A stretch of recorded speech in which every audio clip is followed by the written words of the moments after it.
This is Medstead Station. It's a small single-storey building.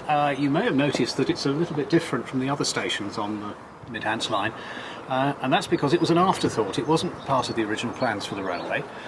It was actually put here at the request of the local landowner, a gentleman called William Ivy, who had about 550 acres of farmland out the back here. And he was quite a go-ahead sort of fellow, so he asked the railway to put a station in with a siding leading onto his property so he could bring his agricultural supplies in and send his produce out. And he also paid for it, which was quite nice. But it was a very cheap station. This building is just a single-storey building. Originally, this centre section, which has got the wooden boarding on it, was completely open, and it was just basically a shelter with a couple of rooms either side.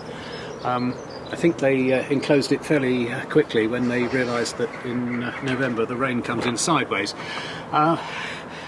You've got, as I say, you've got the shelter there, you've got the ladies' room and the gentleman's loo there, and you've got the booking office and the porter's room on that side.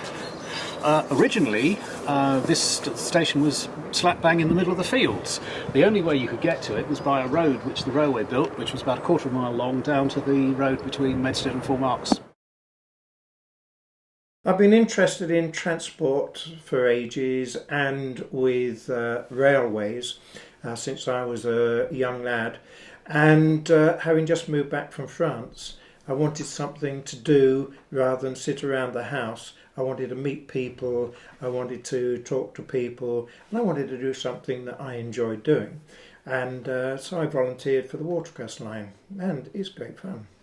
Normally I'd work one day a week, but sometimes if there's a steam gala on, then I might work a couple of days a week. And sometimes I help out with a Canadian Pacific project, so I will go and help them doing tours around Ropley, good locomotive sheds and workshops.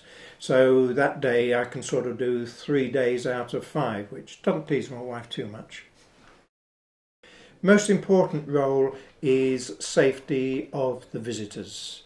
It is crucial that nobody gets hurt and are fully aware that you do not get on board a moving train or something like that. That is our critical task, and also safety of the other staff.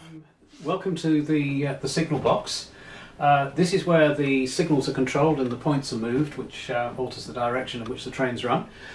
You'll see we have a row of levers along here. The red levers control signals, the black levers control the points, and the blue levers control locks on the points, which prevent them moving while the train is going over them.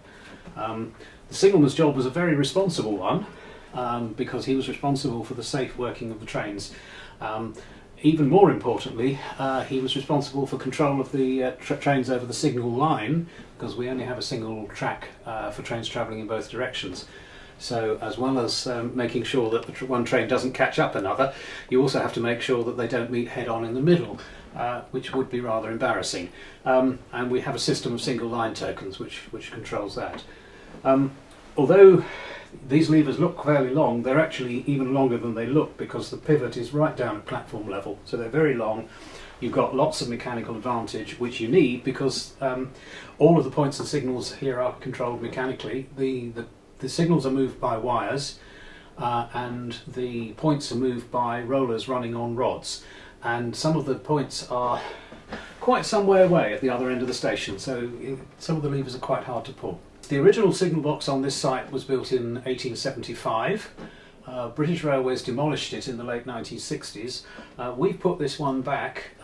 It's the wooden top is taken from a closed signal box elsewhere on the railway network. It actually came from Wilton near Salisbury, but it was almost identical to the one that was here, so we put this back on a new wooden base and we've reinstated all the levers and so on. I like my role because it gives me an opportunity to talk to people, and also the children. I'll take them up to the engine and I'll try and explain how the locomotive works. We've had a couple of occasions where people turned up meaning to catch the Santa Express at Alresford, missed it, and when they arrived here We made sure that everybody on board knew that they were late arrivals and they were looked after, and they went away happy. And that is the key thing, is we want people to visit this line and to come back. And I enjoy it. I'll sit outside in the summer talking to people about volunteering and what we do, and hopefully they will come and join us.